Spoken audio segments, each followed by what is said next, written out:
जय श्री राधे कृष्णा। आपके अपने YouTube चैनल पर आपका स्वागत है। आज हम सुनेंगे गुरुवार की व्रत कथा। दोस्तों, प्राचीन काल की बात है। किसी राज्य में एक बहुत बड़ा प्रतापी और दानवीर राजा राज करता था। वह प्रत्येक गुरुवार को व्रत रखता और भूखे और गरीबों को दान देकर पुण्य प्राप्त करता। लेकिन यह बात उसकी रानी को अच्छी नहीं लगती। वह ना तो दान देती ना ही व्रत करती और राजा को भी ऐसा करने से मना करती थी। एक बार राजा शिकार खेलने के लिए वन में चले गए। महल में रानी और दासी थी। उसी समय बृहस्पति देव साधु का रूप धारण करके राजा के दरवाजे पर भिक्षा मांगने आए। साधु ने जब रानी से भिक्षा मांगी तो रानी ने कहा कि हे साधु महाराज, मैं इस दान पुण्य से तंग आ गई हूँ। आप कोई ऐसा उपाय बताएं जिससे कि सारा धन नष्ट हो जाए और मैं आराम से रह सकूं। साधु के रूप में बृहस्पति देव ने कहा कि देवी, तुम तो बहुत ही विचित्र हो। संतान और धन से कभी कोई दुखी होता है। अगर अधिक धन है तो इसे शुभ कार्यों में लगाओ। कुंवारी कन्याओं का विवाह कराओ। विद्यालय में बाग बगीचे का निर्माण कराओ। ऐसा करने से तुम्हारे दोनों लोग सुधर जाएंगे। परंतु साधु की इन बातों से रानी को खुशी नहीं हुई। उसने कहा, मुझे तो ऐसे धन की आवश्यकता ही नहीं है जिसे मैं दान में दूं और जिसे संभालने में मेरा समय नष्ट हो जाए। तभी साधु ने कहा, यदि तुम्हारी ऐसी इच्छा है तो जैसा मैं कहता हूँ वैसा ही करना। गुरुवार के दिन तुम अपने घर को गोबर से लीपना, अपने बालों को पीली मिट्टी से धोना और बाल धोते समय स्नान कर लेना। राजा से कहना कि वह गुरुवार को हजामत बनवा ले। भोजन में मांस मदिरा खाए। कपड़ा धोबी के यहाँ धुलने भेजना। इस प्रकार 7 बृहस्पतिवार ऐसा करने से तुम्हारा सारा धन नष्ट हो जाएगा। इतना कहकर साधु रूपी बृहस्पति देव अंतर ध्यान हो गए। साधु के कहे अनुसार बातों को पूरा करते हुए रानी को केवल 3 ही बृहस्पतिवार बीते थे कि राजा की सारी धन संपत्ति नष्ट हो गई और भोजन के लिए भी राजा रानी का परिवार तरसने लगा। तब एक दिन राजा ने रानी से कहा कि रानी, तुम यहीं रहो, मैं दूसरे देश को जाता हूँ, क्योंकि यहाँ पर सभी लोग मुझे जानते हैं, इसलिए मैं कोई छोटा मोटा काम नहीं कर सकता। ऐसा कहकर राजा परदेश चला गया। वहाँ रहे जंगल में लकड़ी काट कर लाता और शहर में बेचता। इस तरह वह अपना जीवन बिताने लगा। इधर राजा के परदेश जाते ही रानी और दासी दुखी रहने लगे। एक बार जब रानी और दासी को 7 दिन तक बिना भोजन के रहना पड़ा तो रानी ने अपनी दासी से कहा कि दासी, पास के नगर में मेरी बहन रहती है, वह बहुत धनवान है। तू उसके पास जा और कुछ ले आ ताकि थोड़ा बहुत गुजर बसर हो जाए। दासी रानी की बहन के पास चली गई। दोस्तों, उस दिन गुरुवार का दिन था और रानी की बहन उस समय बृहस्पतिवार की व्रत कथा सुन रही थी।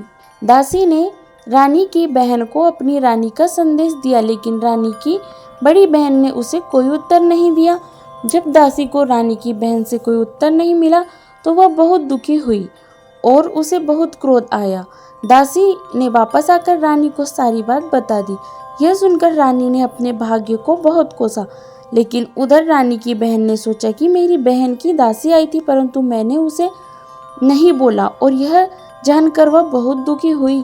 कथा समाप्त करके वह अपनी बहन के घर आई और उससे कहा, बहन, मैं बृहस्पतिवार का व्रत कर रही थी।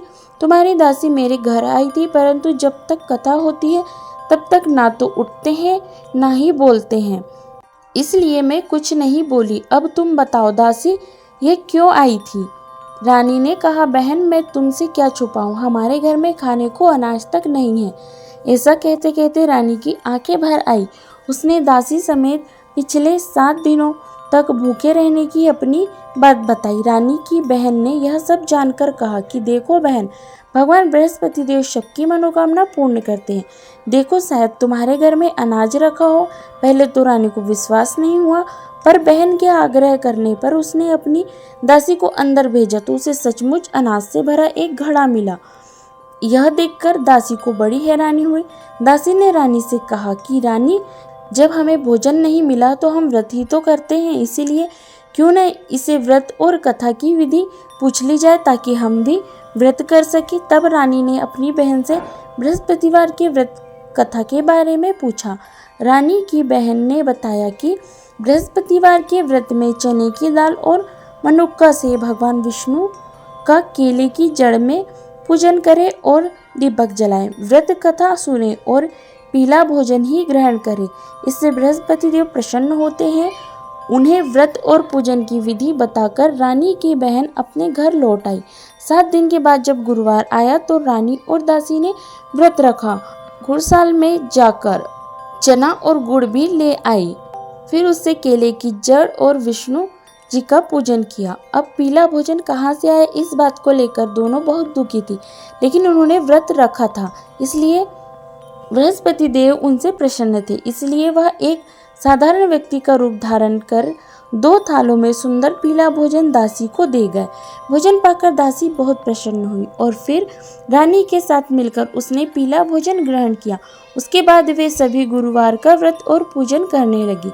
बृहस्पति भगवान की कृपा से उनके पास फिर से धन संपत्ति आ गई, परंतु रानी फिर से पहले की तरह आलस्य करने लगी। तब दासी ने कहा, देखो रानी, तुम पहले भी इस प्रकार आलस्य किया करती थी। तुम्हें धन रखने में कष्ट होता था, इस कारण सभी धन नष्ट हो गया। और अब जब भगवान बृहस्पति की कृपा से हमें धन फिर से मिला है तो तुम फिर से आलस्य क्यों करती हो? रानी को समझाते हुए दासी ने कहा, बड़ी मुसीबत के बाद हमने इस तरह पाया है, इसलिए हमें दान पुण्य करना चाहिए, भूखे मनुष्यों को भोजन कराना चाहिए और धन को शुभ कार्यों में खर्च करना चाहिए, जिससे तुम्हारे कुल का यश बढ़ेगा, स्वर्ग की प्राप्ति होगी और तुम्हारे पितृ भी प्रसन्न होंगे।